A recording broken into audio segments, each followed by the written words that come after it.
Welcome to Let's Clear the Air, a virtual newsroom and weekly podcast that discusses cultural and social influences in the IE.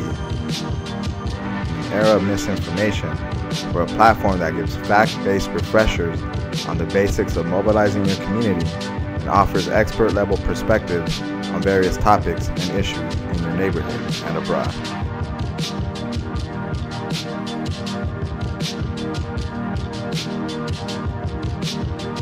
Here are the headlines of the week. Gavin Newsom's administration now releasing details on $1 billion California contract for coronavirus masks. A San Francisco Chronicle report details a contract that has been heavily scrutinized because of the manufacturer's sordid history. BYD, a company that experts warn is full of red flags for its defective products. San Bernardino County to start reopening parks and golf courses this weekend, drawing lots of criticism from locals and some elected officials. Parks, golf courses, and other outdoor recreation areas in San Bernardino County will start reopening this weekend. Local organizers and clean air activists staged a drive-in demonstration at the homes of Air Quality Management District board members Janice Rutherford and Larry McCallan to demand they take stronger action to protect public health by reducing air pollution. So, welcome to Let's Clear the Air. This is our virtual newsroom. My name is Andres. I'm here with Anthony. What's up, y'all? So, we heard about this $1 billion contract. I had heard about it just this morning, and I was getting familiarized with it. I guess it's with this company. It's a Chinese manufacturer, apparently, called BYD. And I'm not too familiar with it. Anthony, he knows a little bit more about it. But apparently they were blacklisted by the Trump administration during the outbreak, the coronavirus outbreak. The FDA decided to break from that decision to blacklist them, and they rolled out an emergency approval process for these China-based suppliers last week. This is coming from a Vice report also, but apparently the company had first been prohibited from bidding for any federal contracts. I guess they're a major global player in like the battery game. So BYD is a huge electric vehicle manufacturer. They're actually really making inroads here in the US with electric vehicle batteries, and now they've really been in discussions with a lot of folks around getting electric trucks on our roads. And in some cases they already have yard goats, which are like the electric hostlers that pull these containers at the ports and at the warehouses. So they're here, and, they've already made a lot of money off of the logistics industry. And BYD is one of the leading manufacturers in the electric battery and electric truck industry, right? For me, it's interesting to hear that BYD, an electric car manufacturer, is making deals for face masks. They had a lot of faulty or defective products like that they had already sold to us, right? Like, it highlights the desperation that the administration is facing right now, because people are raising concerns, basically because this company also has ties to, I guess, the Chinese military and the Communist Party in China, and also possible links to forced labor. This is coming from a Vice report. So I understand that the Newsom, the governor. I understand the governor's in a tough spot, and there are some concerns that they may have to forego, right? There's clearly a mask shortage. I'm trying to forecast the fallout and try to understand where this might go. It's tough, right? Because I think you're right. The administration, there's a lot of uncertainty right now on how folks are going to get supplies, right? Trump passed the Defense Protection Act to try to get more masks, to try to get more medical equipment. And that has gotten the country nowhere, because we still have shortages. We still have all these governors trying to rush to see where they could find funds or resources. And so you're right. The governor is trying to do what he can. I think with that being said, it just strikes me as odd that out of all the companies that are out there, all the different medical industries or medical companies that exist, that he goes to a truck manufacturer, an electric truck manufacturer. I mean, it's for the same reason that Trump is hiring, former WWE CEOs, for his, like labor, secretary or whoever. It's detailing this sordid history, like even with the Trump administration, of making all these decisions and putting these people in charge and to be responsible to produce for the American people, or to at least deliver on either legislation. And every time it's blown up in his face. And like, I think that's a sad, like sobering realization about like big deals about that. Because I mean, people like may think on its face, well, it's $1 billion worth of masks. It's up to 200 million masks for the entire state of California. We have nurses on the front lines that clearly need them. But I mean, like, if it's coming from a company that like can and has been problematic for the like specific reason that their products were faulty, then I mean, how protected are our like frontline health workers really going to be? You need an N95 mask or upwards of the filtration level. So like, if they're not getting masks that are gonna like adequately protect them from a virus, then what's the point of this whole deal? It begs a lot of questions, and I think it's very it'll unfold in a lot of ways that I think the American people are going to be dissatisfied with, because that seems to be like the trend as far as like how the Trump administration has both chosen to handle this at each step of the way, at every single like supply chain point. Like, they've made like errors in their decisions, but also the fact that he's kind of shouldering the responsibility to governors and making them have to scramble for their own resources, kind of have to like get into bidding wars so that like nurses can get PPE, so people in like in the lower income communities can get food pantry programs. It just adds another layer of just like, it's another unforeseen circumstance that I think we could have really avoided. And I don't say that like, oh, okay, like we could have just avoided this, but if it wasn't so shrouded in this kind of like mysterious secrecy as far as like the numbers and like all of that casts a major doubt on everything, right? Like it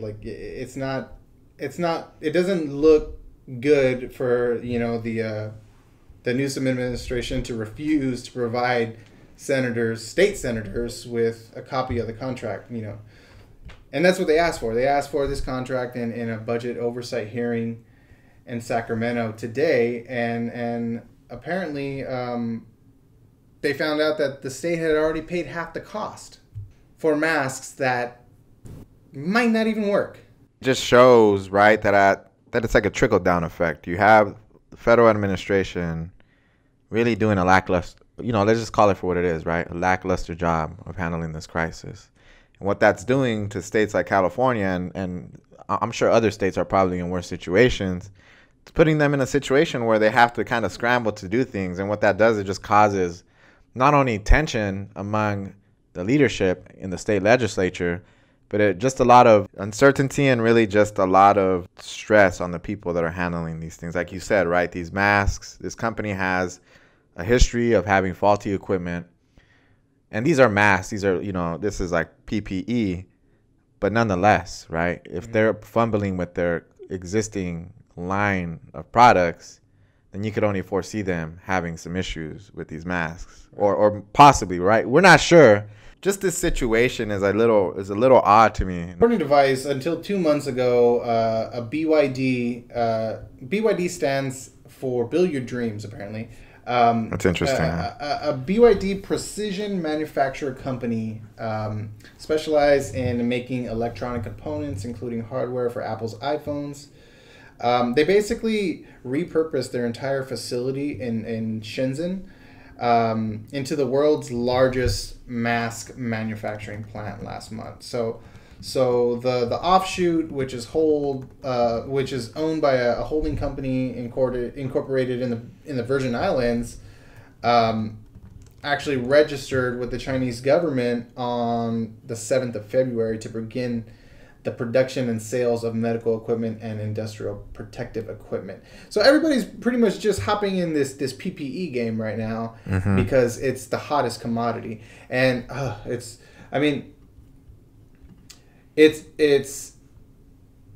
just as sad as it is kind of a relief, right? Like people are pouring money into like manufacturing goods that are made to protect people. Now, that sector is growing, which is not the worst thing to happen, to humanity.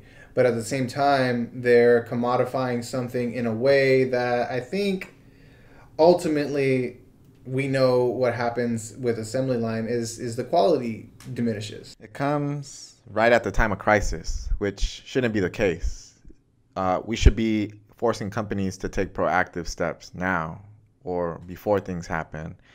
Let's use the climate crisis as an example. It's clear that we're moving towards disaster because we continue to rely on fossil fuels. And what can companies do now is take those proactive actions to make sure that we're at least not moving towards a complete apocalypse. But that's not happening. And in the case of the coronavirus, folks already knew, right? Our country knew months ahead of time that a potential outbreak was. They knew in December. They knew in December. There were chances to get ready for this and prepare for this. And I'm not too sure what California was doing in that time or if they had that same intel. But I think nonetheless, it kind of demonstrates that late stage capitalism is crazy. I would have never thought we'd be in this situation where you have electric truck manufacturers and you have other industries investing so much time into making these masks, but it comes too late. It's coming too late, unfortunately. Like you said, it's a great thing because people will get the equipment, especially the frontline workers and nurses and medical care professionals. But I think we shouldn't be in this situation. Right. It just kind of also illustrates how potentially toxic, this accelerationist, capitalist, system, this framework that we're working on, and more and more we're we're understanding government as this entity that works behind closed doors, makes all the decisions behind closed doors, and a lot of times we're left out of that process. And obviously that's indicative of every single fight on every single level. I think what's important now is just supporting the señoras on the corner that are making masks and selling them. And I think it's the whole concept of voting with your dollar, right? Choosing where your dollar goes, and understanding that you can pay more, but you might get less. And I think that's I think it's really unfortunate that the Newsom administration couldn't just be forthright, and just say okay, these are all the numbers. This is how we've, constructed this deal, and it won't draw so much scrutiny. But business as usual, as we all know. So we'll be right back after this commercial break.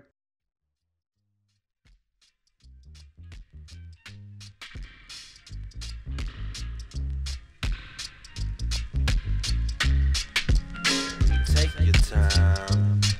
They said, take your time. I did. Yeah, it's the one right here. Word. To be ahead of the curve would be to acknowledge the corners. Sounds of the city speak life, you the future. You can change the world if you want. Start with your block, carve your own lane with a stomp. It's straight from the block, calculated response. Not a week later, John, piloting a broken wing, navigating daily storms. Fuck it, just give me the neck. I ain't got time for these birds. If I gon' have an omelet, it's gotta be ostrich. Suddenly enthralled in my mind change. Taste inclines with your deposit. I'll abstain from letting y'all know what I make. That's between me and God, me and John, me and mom, myself and I. Fuck being humble, it's about respect. Ayy, lost in the jungle, need my lioness. Fine for some time, let my mind reflect. Word, I know what I want. Never been more sure of myself. Never been more determined, bullheaded and earnest. Know my path is certainly blessed, yes. I give thanks. If I tell myself my memory's hazy, nothing will faze me. This is sacred, but it could be dangerous. How you react can have your mind pacing. I'm on a 210, early racing. That's 2 feet, 10 toes, dirty laces. Hella patient, my brothers know my ways is ancient. Recording on the same device half my life. It's a part of me, living, breathing artery. The part of me that causes all this tension, this sweating, the self-esteem is a jet engine. And I'm about to blow, dropping albums till I'm 90 years old. Record my last album in space, smoking gelato, not falling from grace. I fuck being humble, it's about respect. Lost in the jungle, need my lioness. Fine for some time, let my mind reflect. Word, I know what I want. I fuck being humble, it's about respect. Lost in the jungle, need my lioness. Fine for some time, let my mind reflect. Word, I know what I want.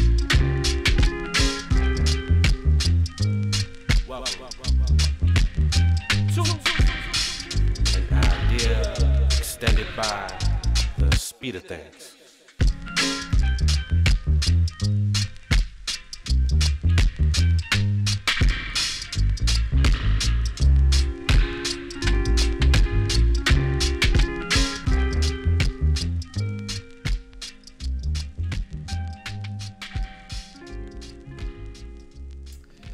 In other news,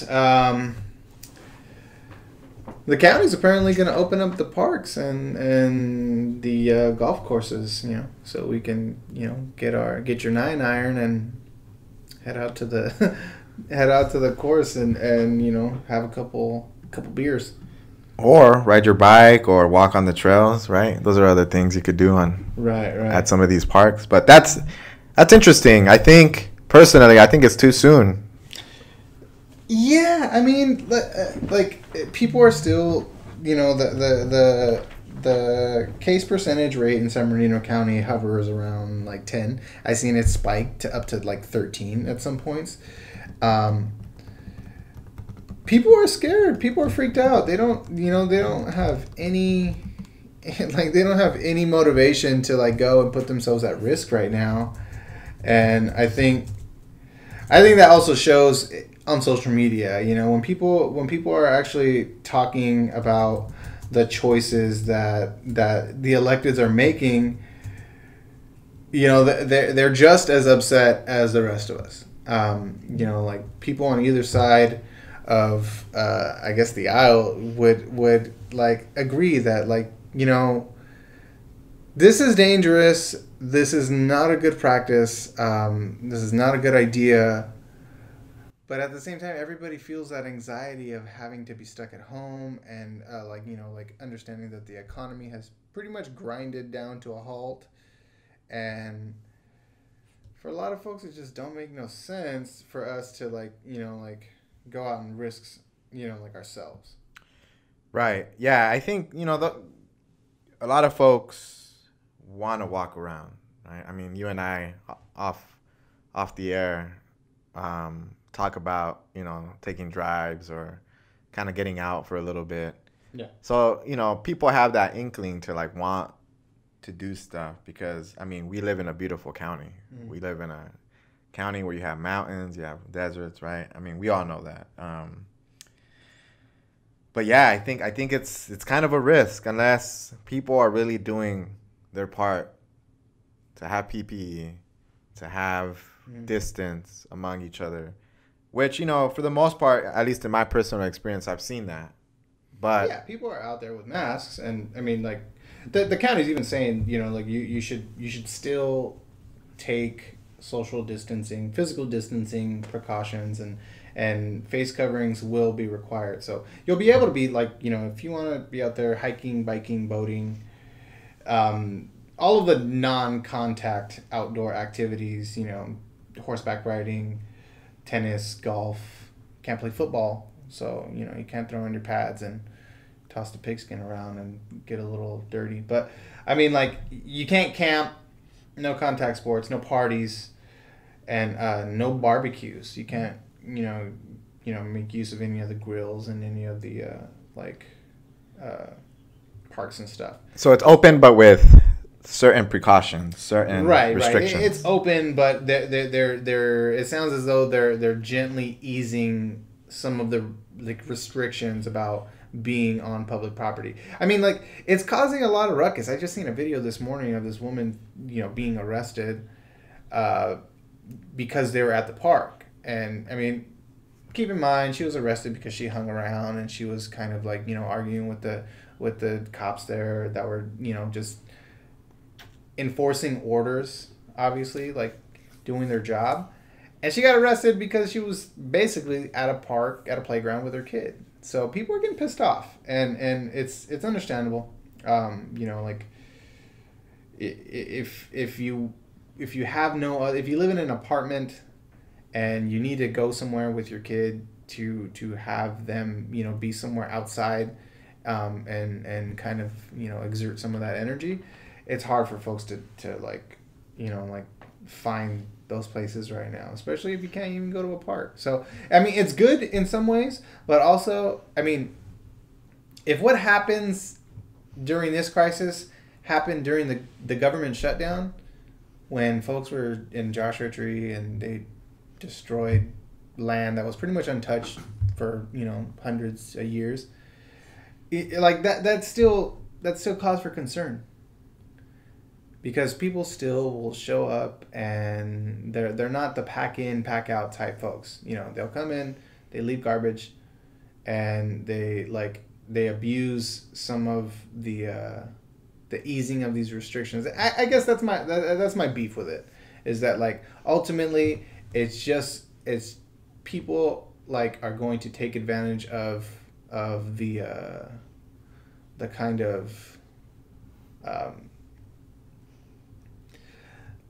like, they're going to take advantage of the fact that, like, no one's really going to be paying a lot of attention to them. That's what I think. But yeah, definitely. That's a good point. And I think, you know, this is a testing time for people, because I think for the first time, well, not for the first time, I don't want to say that, but it's like, for folks, they're really having to take a lot of sacrifices and really take a lot of initiative to protect not only themselves, but also other people when they're out in public and they're wearing their or their personal protective equipment. For some people, that's unique. That's new. Having to always wear a mask, always having to, like, remember to keep your distance, cover your mouth, even wash your hands regularly. You know, unfortunately, that's the reality. This virus has really changed the way that we're going to live our lives, probably forever. You know, we might see more awareness with washing our hands. You might see more awareness with. Well, Dr. Fauci said you should just do away with handshakes. So we're not going to be handshaking anymore, apparently. For some crazy. people. I mean, like, I would imagine a person like Dr. Fauci or any kind of epidemiologist, they're already probably not shaking people's hands. So, like, him saying, like, no more handshaking is probably, like, you know, been his, you know, MO for a long time. Do you think it's... Go ahead. Sorry to interrupt. Do you think it's made a difference? Because county officials are saying... County officials in both counties, right? Both in Riverside and San Bernardino County have both demonstrated, quote, unquote, that we've flattened the curve significantly and are starting to have maybe a little bit of a downward trend. That's according to the County of Public Health Department. So it seems like these folks are thinking that we're making significant strides with winning this fight, so to speak. But is it enough? for the long mean, term. like you said earlier, like, you know, it is too soon. I mean, there's been countless stories in the media of people going back out into public and kind of jumping the gun on the you know, safer at home orders and going into these, you know, really populated places, and cases spike in that area, and then another hot zone is created, and then, you know, like, the thing is like, ultimately we don't have a vaccine, you know, and the whole like kind of commotion around hydrochloroquine, it made things even like more like apprehensive about it. Like, so, like, you know, like, considering that there's no vaccine for it, and we're not gonna see a vaccine for a minute, like, probably, you know, like 2021 is what they might say, or like late 2021. So we might go through another whole, you know, like, seasonal cycle before we see something, you know, like, that can actually treat this. So I mean, like, it's gonna create issues, and I think people are. I mean, I would like to, like, rely on, and, like, you know, like, people to be responsible, to not put themselves in harm's way or put themselves in any kind of, like, situation where they're going to affect other people. But the sad fact about it is there's people who are very careless, and they don't take the same precautions. It's like that pastor that was representing that church that still held mass, or they had a church service, and I think the pastor of the church was arrested, and the actual lawyer for the church caught COVID-19, and he died. Wow. And this was the same person fighting back against the restrictions, right? These are people that are fighting back against these restrictions, and they're not, like, they don't want to follow the orders because they don't believe the virus is that bad. And I think, like, for me, the way I feel about it is, like, it's sure, it's, for you, it might not be like fatal, definitely, like, you know, like, there's a pretty, like, high recovery rate, you know, in almost any, like, place, you know, like, geography wise, but it's not the same for everyone. Right. It's not the same for everyone, especially in our communities, where we've already seen studies from, you know, air pollution researchers, you know, specifically from Harvard, saying that folks that live in really polluted communities like ours in the Inland Empire are more prone to having severe complications or dying, right? Right. And I'm sure for someone like yourself who has asthma, that's cause for concern, right, to say the least. Yeah, it's definitely accelerated some of the anxiety that I've had around this. You know, there was a guy in Pasadena who passed away, and all he had was childhood asthma, just like me. So, I mean, like, when I hear people talk about it very casually, I take it with a grain of salt when they say things that are pretty much like drawing skepticism, because I understand everybody has their level of skepticism. And for me, myself, like, I grew up in a really dirty, like, kind of like muddy, like, grimy environment, like, where I was always dirty, and I was always exposed to, like, really, like, kind of like icky, like, stuff. I wasn't, like, playing in the garbage, but, like, I was, like, you know, like, I was getting muddy every day. And, like, I guess what I'm saying is I feel like I have a good, strong immune system. Even if I were to get it, I might be okay. But is my dad going to be okay if he gets it? Is, you know, like are people in senior homes going to be okay if they get it? And because, I mean, obviously that's the case, right? Like, you know, in places like Ohio and on the eastern seaboard, they're seeing these senior homes hit where, like, they're not just getting 40 cases, they're getting 40 deaths. And it's something that, like, okay, sure, you may not think that it's, you know, gonna, like, critically endanger your life, but do you really understand, you know, like, the nature of germs and how they can be spread? It's something that, like, sadly in Western culture, it's you know, we're kind of barely figuring it out as far as like even the masks, right? You know, like China, Taiwan, Japan, all of these countries, these Eastern Asian countries, have already like kind of incorporated masks into their fashion and into their routine. You know, what feels like, well, it doesn't feel like it. It is for decades, because SARS came out, it was like early 2000s, and that's kind of like when the world was first like kind of introduced to a whole, you know, like nation of people going outside every day wearing masks. So And now it's commonplace in Asia, you know? yeah, And it's becoming commonplace here. right. Absolutely. I And mean, you folks have, are having to adjust, and it's hard.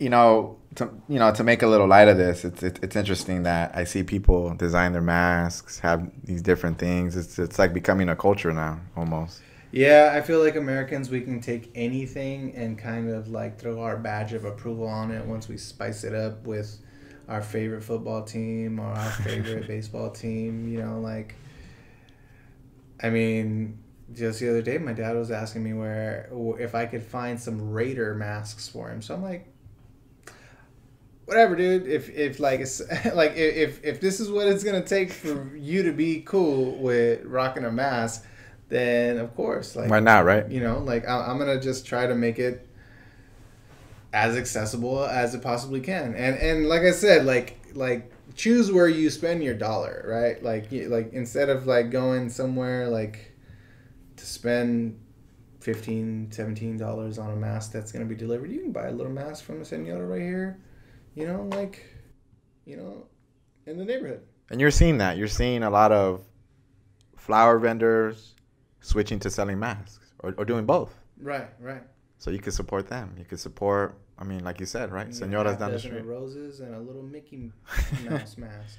But back to your point, Andres, about the nursing homes. You know, we're seeing a spike here in California, and specifically here in our own backyard in the Inland Empire, right? You're seeing nursing homes in Riverside County see a spike in folks getting coronavirus. And they're saying that there's a specific rehabilitation center, the Cedar Mountain Post Acute Rehabilitation Center in Yucaipa, that has seen 103 cases reported and 16 deaths. Wow. And so that's interesting. In Colton, there's 3 deaths and 29 confirmed cases at the Rechi Canyon Rehabilitation Health Center. So we're seeing that here. We're seeing that spike here. And so it seems like these centers, these rehabilitation centers, these senior centers are really the epicenters of this virus. Yeah, because of the acute care that they need around the clock, and because of in the rooms you're situated next to another person in a bed, and you're in that bed all day long, and you're getting up and you're using the restroom, and you might be sharing a restroom, or nurses, you're in and out every single day. You don't have, I mean, like, if a hospital doesn't have PPE, do you think a nursing home is going to have the adequate PPE? Yeah, probably not. So, I mean, like, these are the issues that people don't think about, right? Like, you know, like we have nurses in the East Coast in New York that they're finding, like, a good majority of them are calling off. They're not sick. They're not, you know, exhibiting any kind of like COVID-19 symptoms, but they're just calling off because they're scared because they don't have any masks. So, I mean, we're in a precarious situation, you know, and I think what you said about pollution and the overall like condition of our atmosphere is especially important too, because I mean, like, the world is still moving, you know, like, people, when you watch the news, when you click on the news, like, yeah, they're going to tell you that the world has, you know, in some ways stopped turning, but people are still, like, goods are still being moved, things are still being built, infrastructure is still being supported, and that infrastructure is, every single step of that supply chain has a point of contact that is like polluting, right? We're gonna take a break. We're gonna give you guys some dope tunes, and when we come back, we'll talk about the action that was held. Stage-in, drive-in demonstration at the homes of Air Quality Management District Board members Janice Rutherford and Larry McCowan. This is Let's Clear the Air.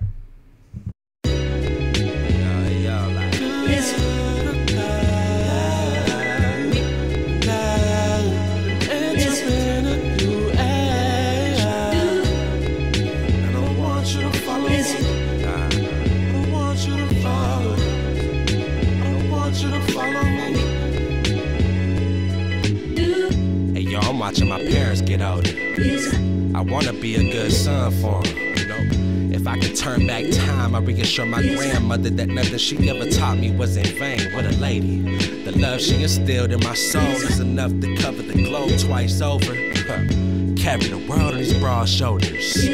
Sometimes it's too much, sometimes it's too much, but specifically trained to come in the clutch. Thrive in the moment. Hard to find an opponent that's challenging itself. I'm in peace with losses. No prior help, the cause was grand. I learned it then. How many times can I say tomorrow? For it's not granted, and I'll be damned if I can't give my folks what they gave me. That's how I feel, and I'm not just giving you my highlight reel. Scatter film clips, cutting room floor split, put together at the last minute with a steel grip. Fascinating. Double Dutch with 2 cobras on a bed of 4-leaf clovers, all before 10 in the morning. Tell me why. It feels so good, yeah, baby. It feels so good, yeah, mama. Ooh, get out of my head, I'm free at last. And it feels so good, yeah, baby. It feels so good, yeah, mama. And they gon' hit you where it hurts you. Talking about martial law, I've been obeying the universal. All in all as well. Take care of the mind, body, and soul, you gon' prevail. Dancing through the unfamiliar, feeling like these times are strange. But what I know of my lineage, this game will propel me and those who show people the way instead of hiding the well. Yo, there's plenty for us all. Never thought I'd witness Babylon fall. It happened in a flash. We was floating at the playing field as broken glass. They maneuver like Montezuma, I keep a flask. Off that southern comfort, hand on a big old ass. That was just as important in the past. Like skipping school to be in class. On the ad we practicing math, and that's the way we learn. So now on the journey we practicing all this. Everything came full circle, had to say all shit. And I knew it all along. Came back tenfold, now I'm feeling strong. Ain't nothing wrong. Before I leave the crib nowadays, I write a song. I used to be overwhelmed, now I'm at the helm. Like love, bro, show no mercy in hell.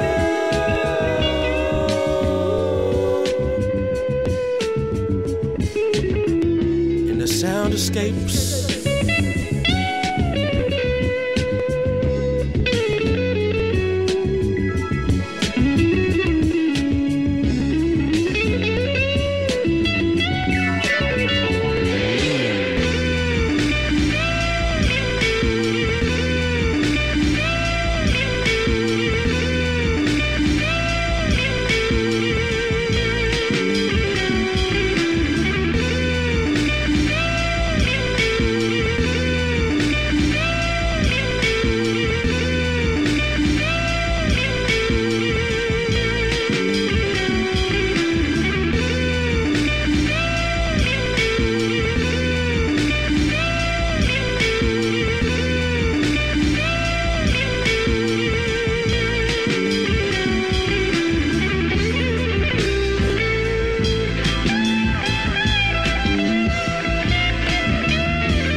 I've been tripping, walking, biking around my merry way, learning about life and all of the hit and miss the ways, things you see on the street, you don't notice when you're zooming by.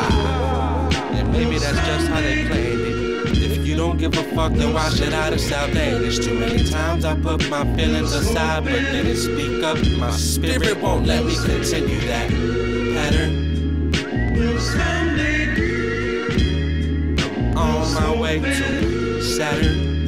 Relationships different when you believe it. Everything's copacetic. I don't block my blessings at the same damn time. I'm a student. The lessons is different when you go through them. The teacher could tell you that now. On my way back now.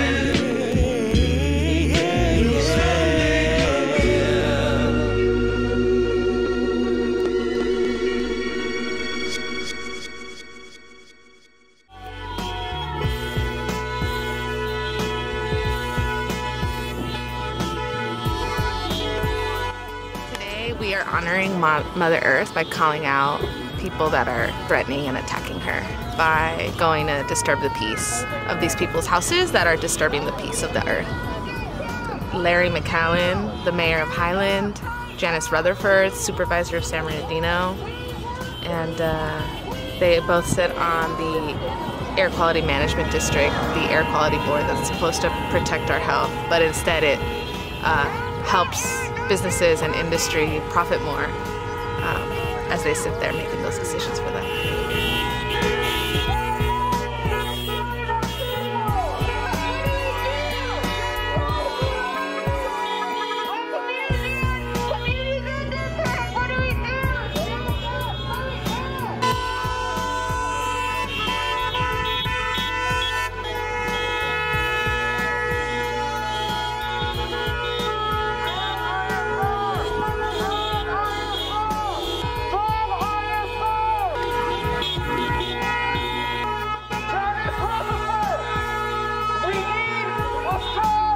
Okay, so we're back. I'm glad you guys got a little taste of our music selection. If you have any questions about any of the track list songs that we put out, then you can hit us up on our social media. I can be found at Strange X Truth, and Anthony can be found at Eye of the Barrio. That's on our respective Instagrams. So yeah, these local organizers and clean air activists, they got together and they staged a drive-in demonstration where they pretty much went through the area and or through the neighborhood and got the attention of all the neighbors and pretty much made demands, right? A lot of demands. I think the idea around this caravan, car cruise, whatever you want to call it, for clean air on Earth Day was to simply let these air regulators, specifically in this case, Larry McCowan and Janice Rutherford, that they're weak. They are weak in the sense that they do not take strong action against industry. A lot of times they actually make decisions in favor of industry at the cost of the public and the public's health. And so, you know, we went out there. It was about maybe 10 or so of us, each in cars, you know, driving through the communities and letting folks know that we were there. And, you know, folks were upset, definitely. I think, you know, it was in the morning. I'm sure people are sleeping in, or if they're not sleeping in, they're working from home, or if they're not working from home, they're taking care of their kids or whatnot. It was almost midday, right? It was almost midday. So I mean, come on now. It's like, you know, okay, so you hear a couple of horns. I mean, that's probably the most excitement that a lot of those folks have gotten in a couple of days, I'd say. You know? Yeah, it's true. People were definitely coming out of their homes kind of like a little frazzled. A lot of people, like what I've noticed, like, you know, there's people that react to it as far as like it being like, because some of the neighbors, as I understand, they were saying like it's a good protest. Like they had commented on how like they actually think like, oh, this is actually something that's positive that you're protesting for, as opposed to, you know, like people, the liberate folks, right? These are the folks that like that don't want to get cooped up anymore. Basically, they're tired of not being able to lean on the service industry, right? They want people to cook their food, and they want people to do their hair, and they want to be able to get like haircuts and go to the bowling alley, and they want to barbecue at the parks. Yeah, and they want to be able to do all these things. Like, Well, I'm just talking about the service people, like just what they need, like as far as the businesses that they want open, like they want, like it's not necessarily that they want to go back to work. It's that they want the service industry to go back to work. They want people to get back to normal everyday lives. I guess what separates this demonstration from that is that they're referencing the indirect source rule, which is, I understand it, it's basically like a monitor on how much emissions are basically like emitted, like for goods to come and go from any one particular facility, right? So the indirect source rule is a rule on mobile sources of pollution. So warehouses don't necessarily have smokestacks, right? Or actually they don't have smokestacks.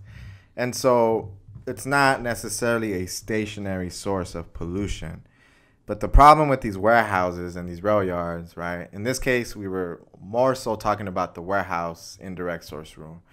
But the AQMD, the Air Quality Management District, who Larry McAllen and Janice Rutherford sit on, the board that they sit on, they are crafting these indirect source rules for warehouses, for rail yards, for the ports, right? So like the ports of LA and Long Beach, as well as the airports, right? So all these different sources have indirect sources of pollution that travel to and from these places. And in the case of our region, we see a lot of warehouses. And so the idea is to force these warehouse operators, whether it be Amazon, whether it be Target, Walmart, or these independent warehouse operators that have contracts with these companies, getting them to move towards electrifying their fleet and making moves to clean up the air. And right now, it's not happening. And so that's why this indirect source rule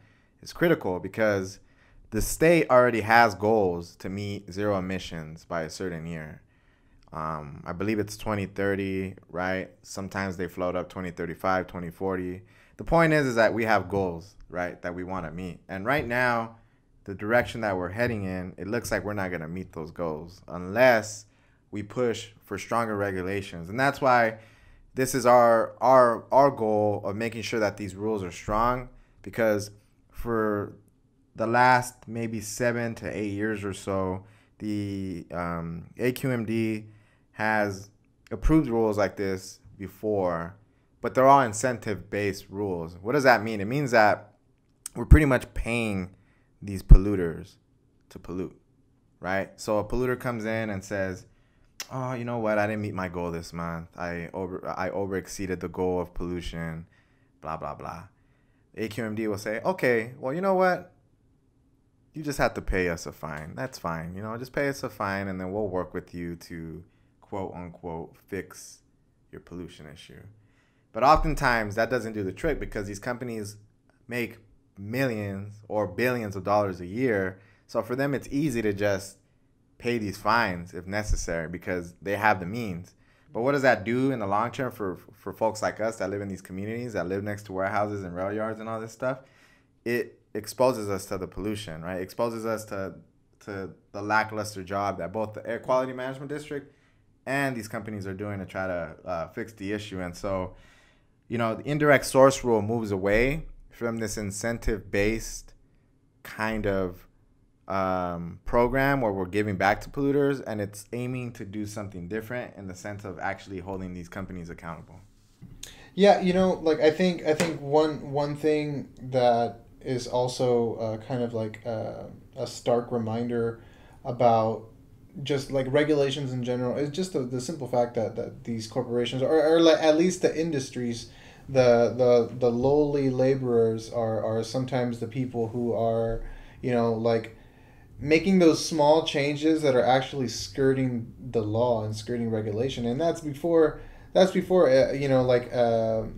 issue like not meeting a goal comes up, right? So like, for example, in say the concrete industry, you have situations where they're easily able to skirt the AQMD regulations as far as like their meters that they have to check, the different like meters on the bag houses, all of the regulation that they have to meet for dust containment and for like any kind of like solvents that eventually make it into the earth. They have a big like rule against oil dripping and stuff like that.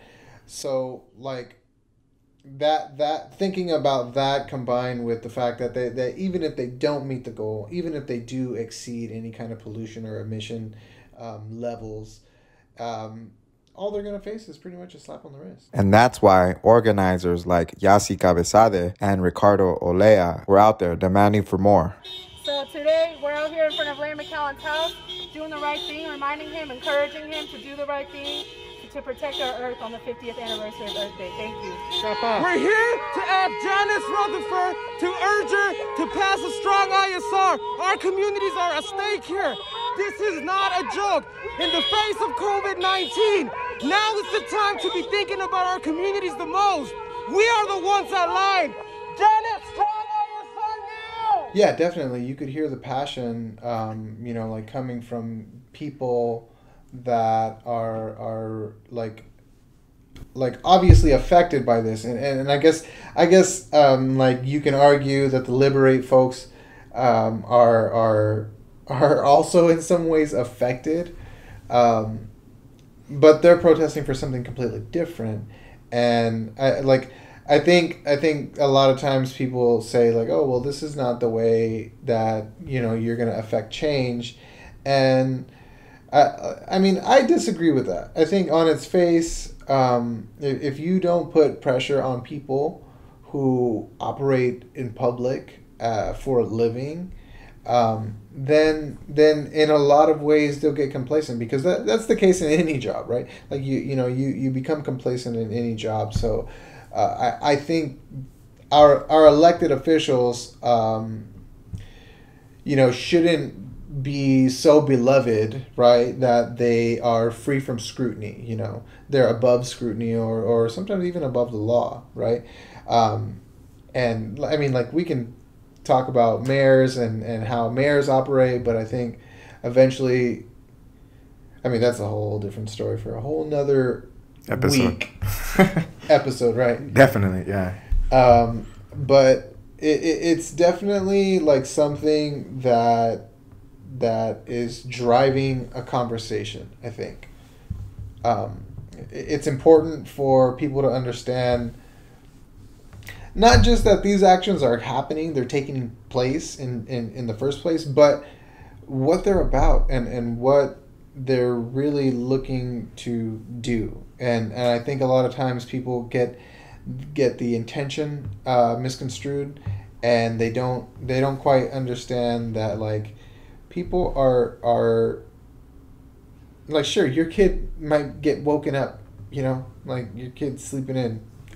I understand if you have a sleeping baby, but there are other parents losing sleep because their child is having coughing fits all day and night, and their children are sick. Some of their children are dying.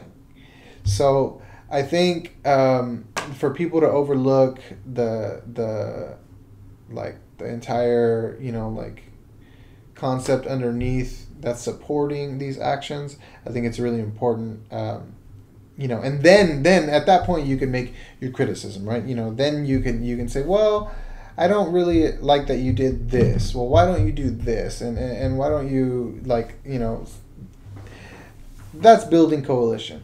When you see someone arguing for something and you listen to it, like all the way through, and you give it a good, mindful, like, set of time to consider it, then I think that ultimately allows you to build coalition, even if it's people that you really ultimately would never agree with.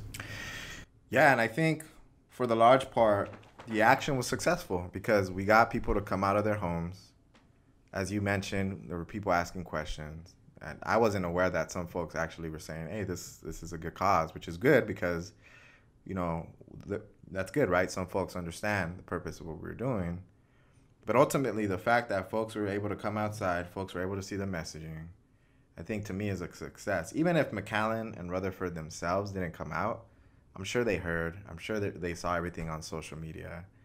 And I'm certain that there's folks that were like, hey, did you see these folks are going to come to your house, blah, blah, blah, this and this. I mean, I'm sure there was talk around this stuff. So ultimately, the job of getting visibility and being direct in our demands, I think, was done. I think now it's something good that you brought up is having these conversations with folks that maybe are on the fence or maybe with folks that might not agree with us. And, you know, I think the one thing about our work is, you know, a lot of folks get environmental justice confused with conservation or confused with, you know, the work of doing sustainability, which it's important work, right? Conserving the planet is crucial, right? We have species of plants and animals that need protection for sure. We need, you know, we need a focus on building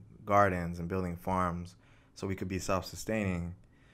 But environmental justice at its core is addressing the systematic issues of people like us, people that look like you and I, black folks, brown folks, API folks, and other people that have been oppressed and who are usually the first and hardest hit by climate impacts, pollution impacts. And so, you know, I think at its core, this movement is asking for a paradigm shift, a shift to something that is more sustaining, but ultimately dismantling the systems that are affecting us the most, right? And it affects all of us, right? I mean, it even affects white folks, right? Even though they're more privileged, obviously, and, you know, they might not necessarily see things in our lens, but nonetheless, you know, it still affects them, you know, in some shape or form. And so, you know, our movement and the work that we're doing in this action is all around the idea that we just want more. We deserve more. We all deserve to breathe clean air.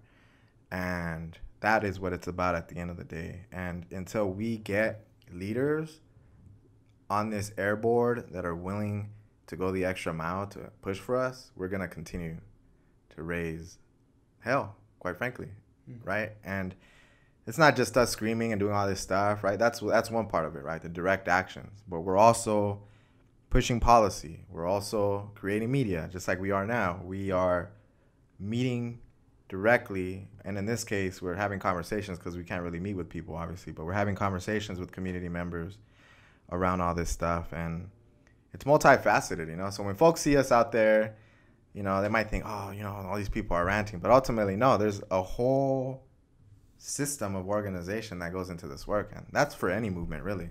So Right. And I think that really highlights all the, like you said, the different dimensions of this movement, you know, and kind of this coalition and how it's come to grow and have various, you know, arms and do different things. Like, because I mean, partnering with gardens and partnering with, you know, like food banks and building healthy food systems in, you know, a food desert like the IE, like it's so special and so important and so unique what folks are doing right now. And I think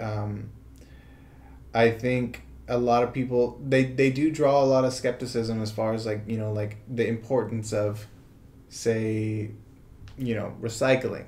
But when you begin to think beyond that and you pull on that thread, you know, you kind of unfurl a whole laundry list of issues that come along with all of the different products that you create, you know, like, I mean, that you consume.